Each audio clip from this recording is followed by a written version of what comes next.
Amém, queridos, amém. Pode sentar, pode se sentar. Essa semana eu fiquei pensando bastante no versículo bíblico que veio para mim, que foi segunda ou terça. Eu fiquei refletindo bastante. Está lá em Eclesiastes 7, não precisa abrir não, porque não é nele que eu vou pregar, eu vou usar ainda agora no começo. Eclesiastes 7, versículo 20, diz assim: não existe um único homem na terra que seja sempre justo e que pratique o bem e nunca peque. Eu fiquei pensando nisso, falei, puxa vida, tem tantas discussões, a gente tem ouvido muita bobagem nesses últimos tempos. E aí eu fiquei com esse versículo, falei, puxa vida, alguma coisa Deus quer falar. Ou nós estamos nos sentindo muito santos, estamos achando que não erramos, ou nós estamos sendo envolvidos por uma série de situações e nem percebemos o que está acontecendo. E aí, quando eu fiquei meditando nesse versículo, meditando o que eu iria falar sobre esse versículo, me veio uma pregação que eu já fiz em 2018, faz tempo que eu fiz ela, não dá para repetir, acho que não é todo mundo que ouviu, ou que lembra dela, mas é uma pregação que eu fiz sobre Daniel. Por que Daniel? Porque muita gente, eu já conversei, muita gente falou para mim o seguinte, mas Daniel nunca errou, Daniel foi um tremendo profeta, a gente não vê erro de Daniel. A gente não vê nenhum pecado de Daniel ao longo da vida dele. Ainda mais quando você lê o livro de Daniel, você fala, puxa vida, Daniel não errou. Daniel foi um servo fiel na presença do Senhor e realmente se posicionou, foi para a cova do leão, cova dos leões, Deus livrou ele, Deus fez tudo a favor de Daniel. Mas a Bíblia não mente. Se Eclesiastes diz que não existe nenhum só justo que nunca tenha pecado, Daniel pecou. Quando eu recebi essa palavra, foi interessante, porque na verdade, essa pregação já é bem mais antiga do que eu preguei aqui em 2018, mas ela é bem mais antiga do que isso. E quando eu recebi, ou pelo menos veio essa pregação no meu coração, uma pessoa disse para mim, mas Daniel errou. Fiquei pensando, errou. Lê a Bíblia que você vai ver que errou. Caramba! E aí eu fui ler a Bíblia. Eu fiquei quase 6 meses lendo a Bíblia, no livro de Daniel, para ver onde ele tinha errado. E realmente foi. E a gente vê como foi o tratamento. E é isso que eu quero compartilhar essa manhã com vocês. Mas para que a gente entenda esse contexto do que eu quero falar, abra em Marcos 4. Marcos 4, eu queria ler. Marcos 4 é uma passagem muito conhecida, quando Jesus está falando das terras que se jogam sementes. Existem 4 tipos de terra. Você joga uma semente de uma terra boa, brota. Você joga numa terra muito perto de espinhos, os espinhos sufocam. Então, você consegue ter essa visão de plantação. Mas tem um tipo de terra que eu achei interessante, que eu queria ler com vocês, que está em Marcos 4, 18 e 19. Meu filho veio aí dele. Amém. Glória a Deus. Então, é bom isso. Então, Marcos 4, versículo 18 e 19, é quando Jesus está explicando para os discípulos a parábola do semeador. Porque os discípulos viram para ele e falaram assim, não entendemos. O senhor fala por parábolas, ele fala, eu falo por parábolas porque não é todo mundo que deve entender, mas eu vou explicar para vocês o que significam as 4 terras. E ele fala da 4ª terra aqui, que eu quero ler com vocês, que está em Marcos 4, 18 e 19, que diz assim: ainda outras terras são parecidas com a semente que foram semeadas no meio do espinho. Elas ouvem a mensagem, mas quando aparecem as preocupações deste mundo, as ilusões das riquezas e as outras ambições, essas coisas sufocam a mensagem e ela não produz fruto.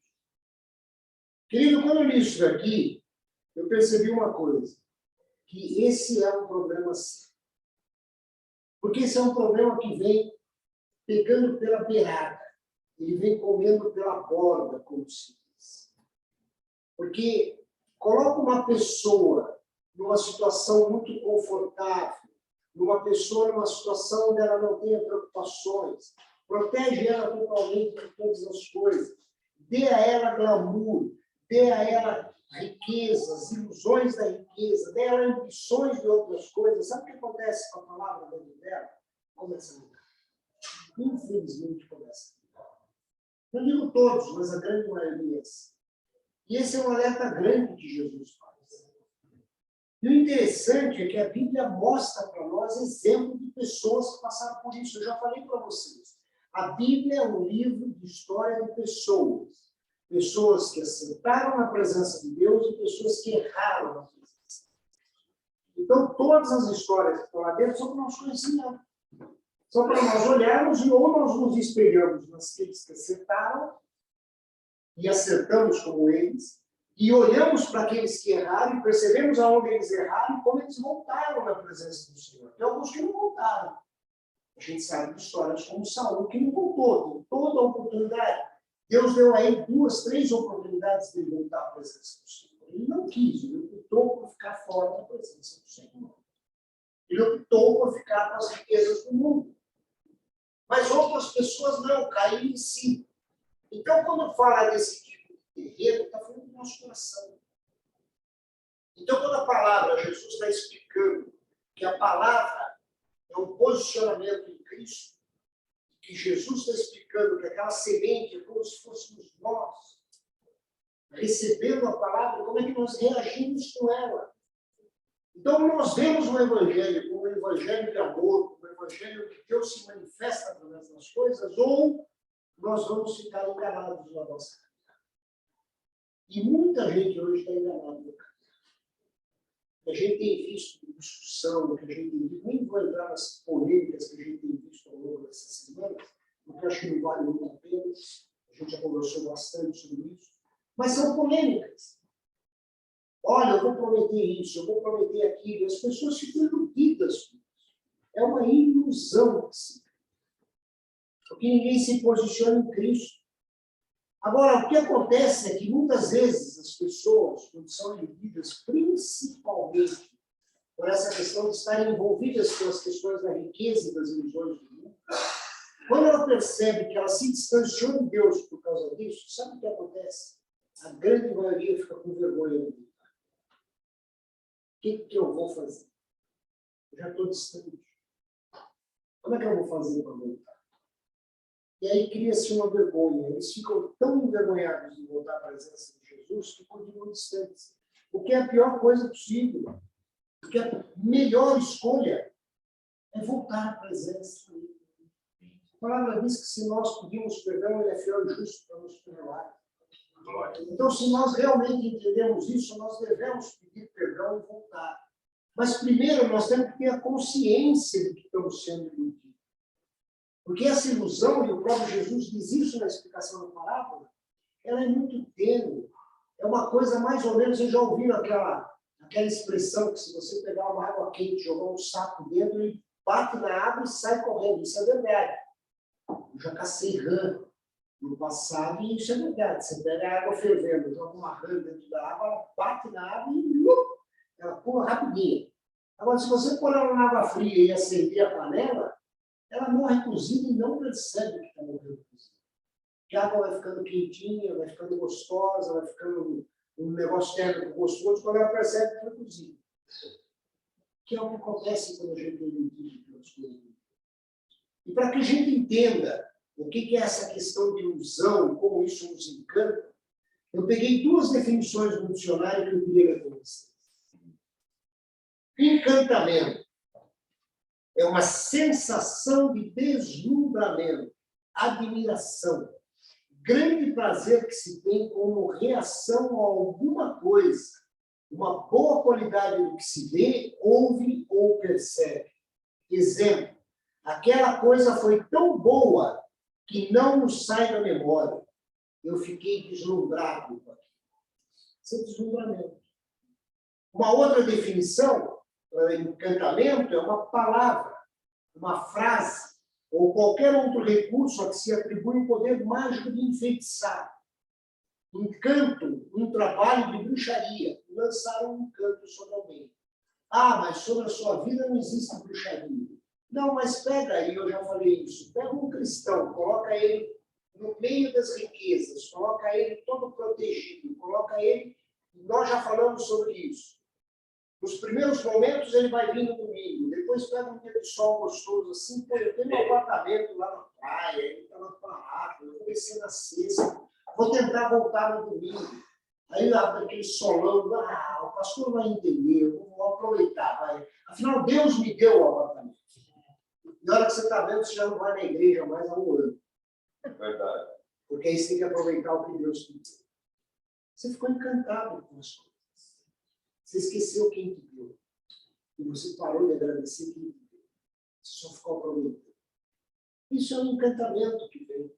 Isso vai afastando, porque se nós nos afastamos da videira verdadeira, sabe o que acontece? A gente não é energizado. O que Jesus fala?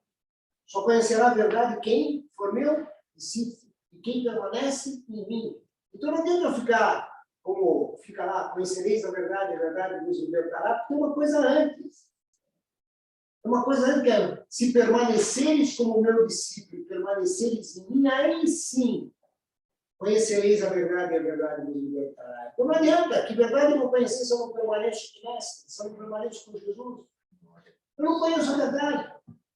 Porque a verdade eu só conheço, eu permaneço nele. Se eu fico distante, eu começo a esquecer. Se eu paro de ler a palavra, eu começo a esquecer os princípios. E aí, se eu não conheço os princípios, eu começo a aceitar algumas coisas. Não, mas também isso aí é meio natural, né? O problema tem isso. Então, nós temos que tomar muito cuidado. A palavra sempre depende de nós. A atitude é nossa. Resistir e permanecer é uma atitude nossa. Não existe mágica para isso. Não existe estralar o dedo. Nós podemos pedir sim socorro a Jesus quando nós estamos fracos. E Ele nos socorre. Mas a decisão de permanecer é nossa. Ah, mas faz tempo que eu não leio a Bíblia. Volta a ler. Ah, mas eu não oro mais cronicamente. Volta a orar. Ah, mas às vezes eu fico cansado. Cansa. Dorme de joelho na cadeira, não dorme. Nem que seja começar, porque você começa aos pouquinhos, dali a pouco você está orando 5 minutos, 15 minutos, meia hora, mas volta a fazer, volta a insistir. Porque se não voltar a insistir, se sempre ficar aquela desculpa, não, amanhã eu começo porque eu estou cansado, você não vai começar. Você não vai começar. Porque amanhã você vai estar cansado de novo. No outro dia você vai estar com uma outra desculpa. No outro dia você vai ter outra desculpa. Você nunca começa. Então, quando você tomar a decisão, começa. Se eu tomei a decisão agora, começa agora.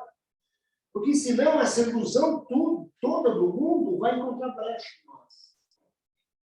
Porque nós somos seres humanos.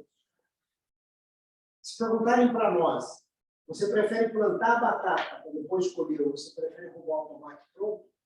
Todo mundo vai querer pegar o tomate pronto. Ninguém vai querer plantar a batata, cavar a terra, ficar no sol, semear. E Leozinho sabe o que é isso? Ele fez muito isso. Sol nas costas, arando a terra, jogando a semente, esperando, orando para que chova no momento certo. É mais fácil pegar um tomate que está pronto no vizinho. Pronto. Então nós precisamos tomar cuidado com o que nós pensamos. Precisamos tomar cuidado com o que nós queremos. E é nessa sutileza, muitas vezes, que o inimigo pega. É nessa sutileza, falando com voz mansa, falando de voz agradável, que o inimigo nos envolve. Por isso que eu falei, eu quero ver a história de um homem poderoso com vocês, que muita gente, às vezes, olha a história dele na Bíblia, e a gente fala, puxa, esse cara nunca errou. Esse cara sempre foi um show. Você olha a história dele na Bíblia, que homem! Deus usava ele em sonhos, Deus usava ele em profecias, Deus usava ele para ler o que ninguém conseguia ler. Sempre precisou tomar. E como a gente não tem muito, às vezes, a oportunidade de entender cronologicamente, então a gente pega o livro, lê o livro e acha que tudo aconteceu rapidamente. Pensa assim, não, pô, ele foi lá, foi levado, dali a pouco já estava com o rei, dali a pouco já estava com o embaixador, daqui a pouco já estava com o vice-presidente lá das províncias da Babilônia. Não, querido, ele ficou 83 anos. Isso tudo acontece ao longo desses 83 anos. Eu queria mostrar para vocês como é que isso aconteceu na vida dele. O livro de Daniel vocês conhecem. São levados alguns jovens que são levados de Jerusalém para a Babilônia, para a corte de Nabucodonosor. Era um costume babilônico fazer isso. Eles levavam pessoas cultas dos países que eles conquistavam para a corte, para aumentar a cultura da corte. E aí esses jovens foram levados. E 4 desses jovens foram colocados junto com outros sábios. E o rei disse: alimenta bem eles, dá um monte de comida gostosa, enche eles de comida. Eu quero eles todos bem alimentados. Quero bem alimentados, fortinhos, mas que eles vão ser meus conselheiros. E aí um deles se levanta, Daniel, e fala assim: olha, chega para o chefe lá dos eunucos e fala: olha, deixa eu falar uma coisa para você, não é assim que funciona com a gente. Olha, eu e esses 3 amigos meus aqui, não funciona assim. Ninguém não pode ficar comendo qualquer coisa, nós temos uma comida especial. Vai ser bom você ficar comendo essa comida especial, vocês vão emagrecer, não vamos, tá? Dá um tempo para a gente que vocês vão ver que essa comida especial não vai nos emagrecer, nós vamos estar também tão saudável quanto tudo. E o chefe do eunuco acredita nele, o chefe que estava lá cuidando deles acredita, e eles ficam comendo só o que eles chamam das comidas sem contaminações, que eram legumes, eram saladas, não eram carnes da Babilônia e tudo mais, e eles crescem. E Deus começa a usar. E num determinado momento, Nabucodonosor tem um sonho. Esse sonho impacta ele. Ele faz um desafio. Ele fala assim: eu quero que tragam todos os sábios, porque eu quero que não só ele diga o que é o meu sonho, eu quero que antes que ele diga o que é o meu sonho, ele diga o que eu sonhei. Aí é ruim, hein? Eu não conto o que você falou para mim tentar falar para você. Não, eu quero que diga. Como ninguém conseguiu, ele falou o seguinte: agora traga tudo que é sábio que tiver. Porque quem for errando, eu vou matando. Eles faziam isso naquela época. Ele era realmente autoritário. E aí Daniel, ele tinha um dom de interpretação, uma comunhão muito grande com Deus. Ele falou: não, peraí, não manda matar nenhum sábio, não. Não, eu vou lá falar com ele. Eu imagino os amigos, você não com o cara, você errar, ele pode matar, não. E ele vai lá e ele interpreta o sonho de Nabucodonosor. E ele interpreta com tanta autoridade, com tanta visão o sonho, que diz lá em Daniel 2, se vocês quiserem ficar com o livro de Daniel aberto, Daniel 2, no versículo 48 e 49, a palavra diz assim: em seguida, o rei colocou Daniel como alta autoridade do rei e lhe deu também muitos presentes de valor. Ele pôs Daniel como governador da província da Babilônia e o fez chefe de todos os sábios do país. A pedido de Daniel, o rei pôs Sadraque, Mesaque e Abednego como administradores da província da Babilônia, mas Daniel ficou na corte. Olha que interessante. O rei gostou tanto de Daniel, falou: esse cara é um sábio. Eu quero esse cara do meu lado. Eu senti coisa diferente. Vou encher de presente. Imagino que foi mais ou menos quando Saul quis colocar em Davi as roupas dele. Eu acho que Nabucodonosor encheu Daniel de roupas reais, de anéis, de ouro, de correntes, para que ele mostrasse autoridade. Aquele chapelão que os babilônios usavam. Falou: esse cara aqui é autoridade, ele vai ficar comigo aqui na corte. E aí Daniel aproveitou e falou: eu tenho esses 3 amigos que também são... Não, esses vão nas províncias. Deixa eles ali nas províncias, cada um cuida de uma província. Deixa mais, você fica aqui na corte. Queridos, antes de prosseguirmos, deixa eu falar uma coisa para vocês que é importante. E isso é que faz todo o livro. Vou falar um pouco de datas. E hoje em dia, historicamente, se sabe quando aconteceu essa diáspora, quando Nabucodonosor invadiu Jerusalém, capturou o povo. Quem tinha a ideia muito precisa historicamente. Então, foi mais ou menos no ano 603 a.C. que aconteceram essas coisas com Daniel. Qual é essa data? 603. Então, a partir do ano 603 a.C., Daniel ficou na corte junto do rei. Aí sim, tendo do bom e do melhor. Aí sim, aproveitando as coisas da corte. Aí sim, cheio de presentes e tudo mais. Enquanto os outros 3 amigos dele estavam trabalhando nas províncias. Então, eu não sei o que Daniel fazia, mas ele era um cara protegido pelo rei. Está claro aqui. Mais ou menos, no ano 583 a.C., portanto, 20 anos depois do sonho, 20 anos depois que Nabucodonosor teve o sonho e que Daniel foi levado para o palácio, ou seja, depois de 20 anos no bem bom, junto do rei, Nabucodonosor tem uma grande ideia. Ele fala o seguinte: vou construir uma estátua.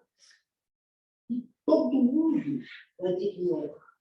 Isso está lá em Daniel 3, nós vamos ler o versículo 7.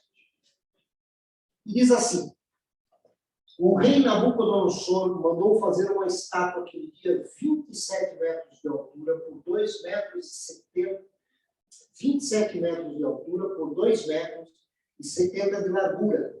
E ordenou que pusessem na planície de Durã, na província da Babilônia. Depois ordenou que todos os governadores regionais, os prefeitos, os governadores das províncias, os juízes, os tesoureiros, os magistrados, os conselheiros e todas as outras autoridades viessem à cerimônia de inauguração do Estado. Deixa eu ler de novo esse versículo 2, porque ele é chato. Foi aqui que durante tempos eu fiquei olhando e falei o seguinte: é aqui que está o segredo. Mas por que Daniel mesmo escreveu que ele estava lá? Porque imagina a vergonha, foi ele que escreveu o livro. Mas ele não ausentou de dizer o seguinte: todos os governadores foram chamados, todos os prefeitos foram chamados, todos os governadores de província foram chamados, todos os juízes, tesoureiros, magistrados, conselheiros e outras autoridades. Onde estava Daniel? Junto com todo mundo da província. Ele estava lá. Tem alguns historiadores, tem alguns que falam: não, ele não estava, porque ele estava. Não, ele estava lá. Porque diz que todos. Nabucodonosor era arrogante demais, ele queria que todo mundo honrasse. Então, todos estavam lá. O versículo 3 diz assim: todos eles vieram e ficaram em pé em frente à estátua para a cerimônia de inauguração. Versículo 4. Aí o encarregado de anunciar o começo da cerimônia disse em voz alta: povos de todas as nações, raças e línguas, quando ouvirem o som da trombeta, das flautas, das cigarras, das liras, das harpas e dos outros instrumentos musicais, ajoelhem-se, todos, e adorem a estátua de ouro que o rei Nabucodonosor mandou fazer. Quem não se ajoelhar e não adorar a estátua será jogado na mesma hora na fornalha acesa. Queridos, era simples a ordem. Estavam todos ali. Onde estava Daniel? Junto com todos. E se eu lembro bem como é que era historicamente isso, provavelmente a estátua estava colocada, Nabucodonosor estava olhando todo mundo de frente, e toda a autoridade ali, porque ele queria que honrasse a ele e a estátua. E aí o que acontece? Toca a trombeta. Quando toca a trombeta, lá no versículo 7, diz assim: assim, logo que os instrumentos começaram a tocar, todas as pessoas que ali estavam se ajoelharam e adoraram a estátua de ouro. Quantas pessoas se ajoelharam? Todas. Uma exceção, que aparece lá no versículo 12. uma exceção. Aliás, 3. Mas ela aparece lá no versículo 12. Que diz assim: ora, o Senhor pôs como administrador das províncias da Babilônia alguns judeus. Esses judeus, Sadraque, Mesaque e Abednego, não respeitam o Senhor, não prestam culto ao Deus do Senhor, nem adoraram a estátua de ouro que o Senhor mandou fazer. Os 3 se levantaram, ou ficaram em pé, a hora que todo mundo se ajoelhou. Se todos se ajoelharam, menos esses 3, e Daniel? Ele se ajoelhou. Ele quebrou o primeiro mandamento de não se prostrar a outro Deus. Ele se prostrou a uma estátua. Não sei o que passou na cabeça dele, mas talvez 20 anos no bem bom do palácio, 20 anos recebendo todas aquelas riquezas, vendo todas aquelas riquezas, pode ter passado na cabeça dele. O que tem de mais? O cara quer que dê uma joelhadinha para ele, vou ajoelhar para ele. E ele esqueceu o que? Ele esqueceu o que Deus ensinou. Ele esqueceu que a palavra diz que nós não devemos nos prostrar a Deus. E ele se prostrou. O que acontece com eles, você sabe. Sadraque, Mesaque e Abednego foram levados para o fogo. E aí, queridos, eu fico imaginando o coração de Daniel, para que ele viu os 3 amigos sendo levados para o fogo. Eu acho que no primeiro momento ele fala: puxa, eles vão morrer. Eles vão morrer. Vocês não pensariam isso? Eles vão morrer. Eles não podiam ter feito que nem eu. Depois a gente pede perdão, a gente conversa com Deus, mas eles vão morrer. Acontece o contrário. Eles vão orgulhosos. Eles ainda viram para Nabucodonosor fala assim: você não vai ajoelhar para você? Eu nunca. Eu me ajoelho para o meu Deus. Somente para Ele. Glória. Aí você acha que o seu Deus vai te salvar? Olha, Ele é poderoso para fazer o que Ele quiser. Se Ele quiser me salvar, Ele me salva. Se Ele não quiser, o Nabucodonosor fica na sua. Lá. Joga a gente nessa fornalha. Para de falar. Quando jogam ele na fornalha, e aí eu acho que impactou Daniel. Isso que deve ter batido forte no coração. Porque quando joga na fornalha, o que acontece? Eles não queimam. E o pior, todo mundo vê 4 lá dentro, não 3. Vocês já imaginaram o Daniel falando, pensando: pô, se eu não tivesse ajoelhado, eu estava junto. Eu estava experimentando a glória de Deus lá dentro. Deus protege aquilo que honra Ele. Eu me esqueci disso. Eu troquei a honra de Deus por uma honra momentânea ao ser humano. Eu me rendi a toda aquela questão de riqueza, aquelas questões que estavam em volta de mim, que nem Jesus falou. Aquilo vai aos poucos contaminando, aquilo vai aos poucos entrando. E eu comecei a achar natural. E não é natural, e eu me esqueci de uma coisa simples, é uma coisa simples. Uma coisa tão simples que é só o primeiro mandamento. Eu esqueci dele. E eu me prostrei. E agora meus amigos estão recebendo a glória de Deus que eu não. Você pode imaginar isso? Como ficou o coração de Daniel? Depois desse evento, o interessante é o seguinte, que o coração de Daniel deve ter se arrependido tanto que Deus continuou usando ele. Porque diz que Daniel tinha um espírito de excelência que nem tinha José no Egito. Tudo o que Daniel fazia era de qualidade, porque Deus era com ele. Então ele se arrependeu e Deus percebeu o arrependimento. Mas veja, ele se arrependeu, mas não foi curado. E aquele sentimento deve ter ficado com ele. Aquela imagem naquela planície de Turã, a hora que toca o negócio, ele abaixa e ele se prostra, aquilo deve ter ficado no coração dele, por mais perdão que ele tivesse pedido a Deus. Aquilo ficou, ele precisava ser curado. E a cura vai demorar um pouquinho para a Como eu falei para vocês, o livro de Daniel não é um livro cronológico. Porque ele vai até o capítulo 4, uma cronologia das coisas. Depois ele dá um salto. Os 5 e o 6, o capítulo 5 e o 6 não estão em ordem cronológica. Os 7 e o 8 estariam na frente dos 5 e o 6. Mas isso não importa muito, porque mais ou menos, lá pelo ano 539 a.C., por isso que eu falo das datas, mais ou menos no ano 539, ou seja, mais ou menos 44 anos depois da fornalha. Então, ó, ele interpreta o sonho, passa 20 anos, ele se prostra, passam 44 anos e acontece uma outra situação que ele vai se usar. E aí diz que aparece, Nabucodonosor já havia morrido, que aparece um filho dele. Os historiadores dizem que era filho dele, alguns aceitam que não era. Se chama Belzazar. E esse cara um dia resolve fazer um banquete. E na hora de fazer o banquete, ele queria mostrar que ele era um rei todo-poderoso e tudo mais, e ele manda buscar nos depósitos da Babilônia todas as pratarias, as coisas de ouro que estavam no templo de Deus, que havia sido tirado de Jerusalém. Ele quer impressionar as pessoas, porque a prataria e o ouro usado no templo de Deus era muito fino, muito rico, muito bonito.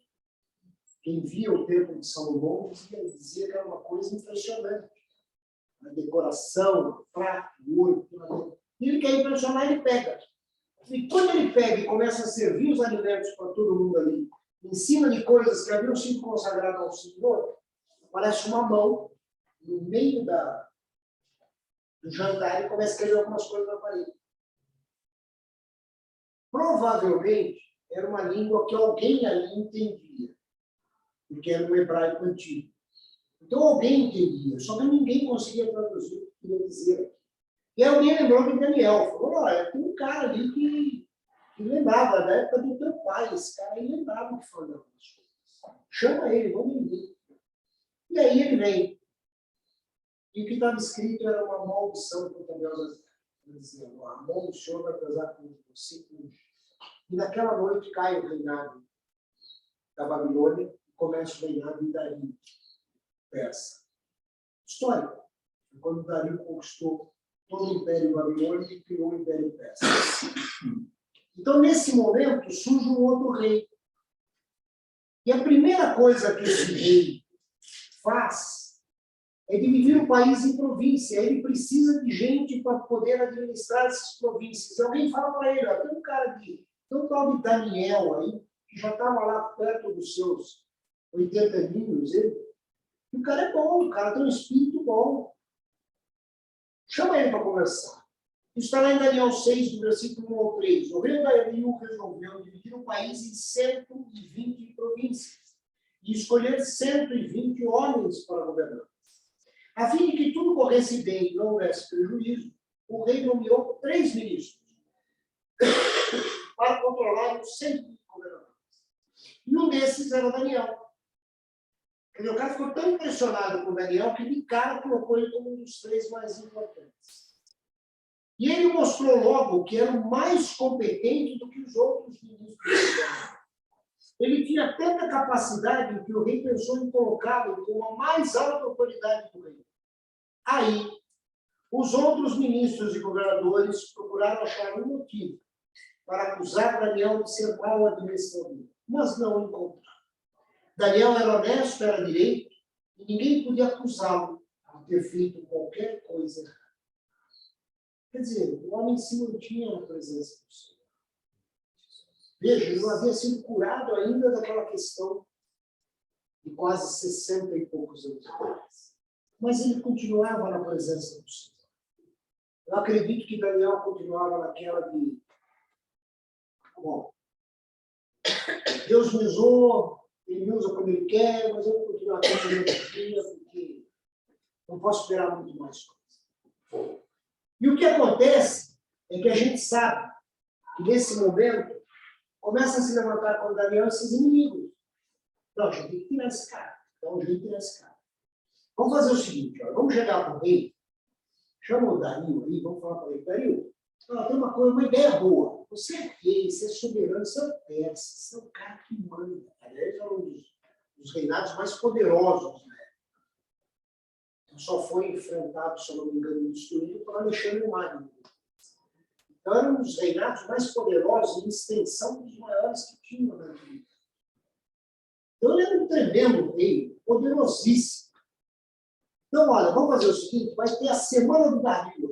O que vai ser a Semana do Dario? Ninguém pode orar para nenhum Deus, ninguém pode orar para ninguém, porque você é a única autoridade. Qualquer coisa tem que pedir para você.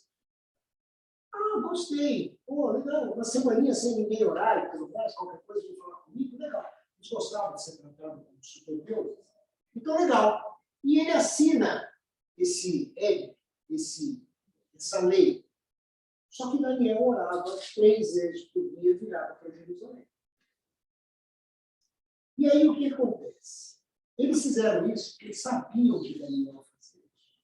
Eles queriam pegar Daniel orando para exatamente denunciar alguém que podia ser morto. O Edito dizia que quem fizesse isso ia ser morto, se jogaram na cova dos leões. E Daniel sabia disso. E aí, queridos, é que eu acho. Aí é que eu acho que é a grande oportunidade. Deus me deu a chance de eu me restaurar. Agora Deus me deu a chance. Ele me deu a oportunidade. Eu não vou fugir. Eu vou continuar orando. Apareça para quem aparecer. Só que tem uma coisa interessante. Veja bem. Daniel 6, no versículo 10, diz assim: quando Daniel soube que o rei tinha assinado a ordem, voltou para casa. No andar de cima havia um quarto com janelas que davam para Jerusalém. Daniel abriu a janela, ajoelhou-se e orou dando graças ao seu Deus. Ele costumava fazer isso 3 vezes ao dia. Queridos, ele não podia ter orado com a janela aberta, mas lá atrás, no quarto, que ninguém conseguisse ver. Ele disse que era no 2º andar. Então, da rua ninguém via. Mas ele fez questão de orar para que todo mundo visse. Ele falou: desce eu não fico. Nessa eu vou continuar me dobrando ao meu Deus. Eu não vou mais me submeter a uma lei. Eu não vou mais me submeter a uma lei de homem que diz o que eu devo, o que eu não devo. Eu vou fazer o que o meu coração, junto com o meu Deus, disse que eu devo. Glória a Deus. E ele vai na cara. Os outros aplaudiram. É isso que a gente queria. Rei lá, ó, pegamos orando. Manda matar o infiel. Quem é que vocês pegaram orando? Daniel. Vocês leiam lá. Quando Dario sabe disso, ele fica triste. Ele começa a ver junto com os conselheiros dele uma forma de mudar o édito. Tem uma forma de eu ter mudado isso. Eu não posso ensinar outro dizendo. Não, a palavra de rei não muda. Se deu a palavra, ela tem que se cumprir. Leiam lá depois, está escrito isso. Tanto que Dario fica desesperado. Quando joga a palavra diz, a gente vê isso, quando Daniel é jogado na cova dos leões, ele fica ao fora. Ele fica quase que esperando para ver o que acontece com Daniel. E orando, de alguma maneira, do jeito dele, para que não acontecesse nada com Daniel. E não acontece. Aí Daniel se posicionou. Aí Daniel foi curado. Porque se os amigos dele viram Jesus andando junto com eles na fornalha, a palavra diz que um anjo fechou a boca dos leões. Bom, eu imagino aqueles leões com fome, ele andando, cheirinho de carne andando, e os leões não fazendo nada. Eu acho que quando tiraram ele, os caras pensaram: ih, pusemos o leão tudo doente aí para atacar o cara. E aí diz a palavra que Dario falou: agora vamos fazer o seguinte, agora vamos alimentar os leões.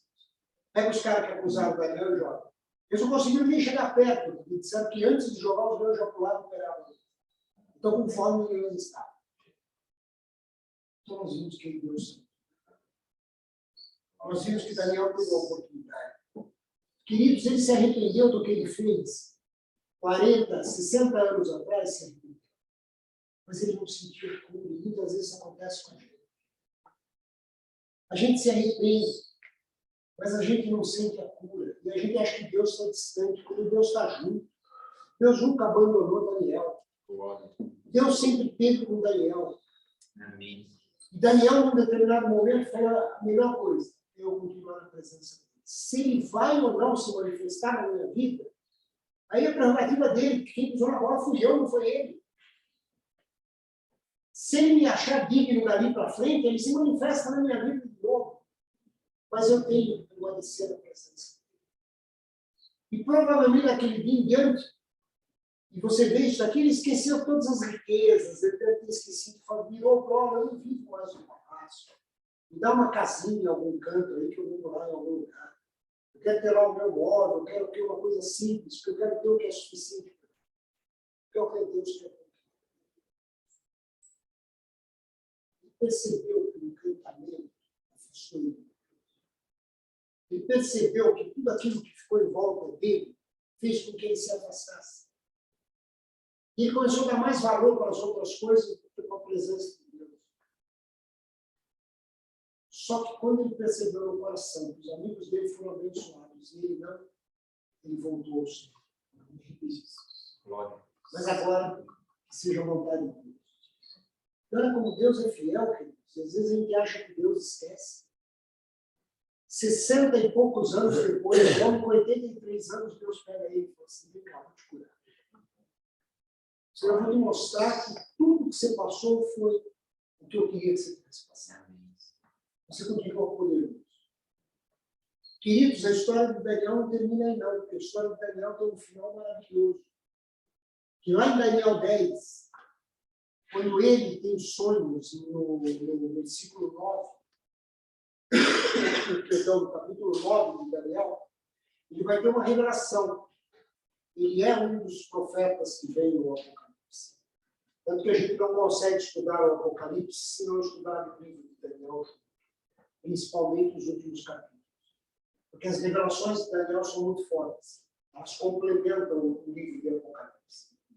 E quem dá essas revelações a Daniel é o próprio anjo Gabriel. A palavra diz isso. E ele dá toda uma revelação. E Daniel fica extremamente angustiado com o que ele recebe com ele. Ele não entende por que eu recebi tantas coisas. Eu não estou entendendo. E aí é que se percebe quanto Deus dá. Tem a palavra diz que o próprio Cristo. E a gente sabe que aqui é uma personificação de Cristo. Por isso que a palavra no Testamento fala uma imagem semelhante a um homem, alguma coisa do gênero, é uma presença de Cristo no Antigo Testamento. E aí no versículo, Daniel 10, no versículo 16, diz assim: de repente, um ser parecido com um homem tocou meus lábios. Aí comecei a falar e disse ao anjo que estava na minha frente: meu Senhor, essa visão me deixou aflito e estou me sentindo fraco. E aí olha para o próprio Jesus. Ele falou, Daniel 10, 19. Ele disse: Deus o ama. Portanto, não fique com medo, que a paz de Deus esteja com você. Anime-se, tenha coragem. Então eu me senti bem mais forte e respondi: fale, pois, Senhor. Me deu no fale, pois o Senhor me deu novas forças. Querido, aquele não só foi restaurar, curar, como Deus disse para ele: você ama. Como Deus fala para nós o tempo todo que nós somos amados. Muitas vezes nós não escutamos.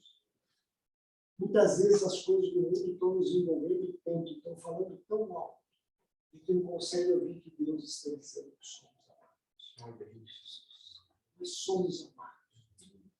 Não permita que essas seduções sutis que acontecem, como o próprio Jesus disse, essas coisas que vêm envolvendo, essas coisas que vêm trabalhando para minar a nossa presença, nos tire. Porque o cristão forte, se vê um espinho tentar agarrá-lo, ele pula, porque ele sabe que é um espinho. Mas se as coisas vêm de maneira sutil, até Daniel caiu. Muito mais nós. Então, nós precisamos manter firme, nós precisamos manter a nossa vigilância. Vigiai e orai. Orai e vigiai. O inimigo é no nosso derredor. Para quê? Para esperar uma brechinha. Para esperar para soprar uma coisinha. Para dizer, pô, você está perdendo tempo. O legal é você ir para a praia. Vai para a praia, fica lá. O legal é você curtir. Mano, Deus não te deu dinheiro, compra a mesma coisa e vai embora. Pô, você vai ficar ninguém. Não é um solzão que tá. Deus fez o sol para você. Deus fez esse calor para você aproveitar. Você comprou um apartamento, vai para lá e fica lá. Ah, não, mas então eu vou para a praia e vou ficar olhando de manhã cedo na praia. Ah, não sei o que você vai fazer. Não sei o que você vai fazer. A principal coisa que você vai fazer é ficar olhando na praia. Uhum. Então, queridos, não deixem com essa ilusão do mundo. Glória. Eu quis falar para vocês isso porque nós precisamos ter coragem, coragem de dizer ao nosso coração, não é isso. Deus é mais importante do que tudo. E se eu tenho o que eu tenho, foi porque Deus deu. Se eu estou onde estou, foi porque Deus me colocou. Eu não cheguei aqui sozinho, eu cheguei porque Ele me trouxe até aqui. Se Ele me trouxe a Ele toda a honra e toda a glória, e que Ele continue sendo honrado e glorificado. Por isso que Jesus coloca tanto, lá em Marcos, na explicação, ele coloca tanta ênfase nessa, das questões da sutileza do mundo nos vive. Como diz a palavra sutileza. Muita gente não percebe isso. Quando nós percebemos, é que nos ilude.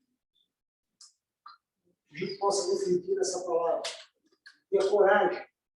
E quando nós nos acharmos iludidos, ou quando nós nos acharmos encantados, que a gente possa voltar rapidamente na presença do Senhor, ou possamos voltar rapidamente na presença de um irmão e dizer, irmão, me ajuda, ora por mim, ora porque eu acho que eu estou sendo pego numa armadilha, porque eu estou sendo levado a lugares que eu não queria ir.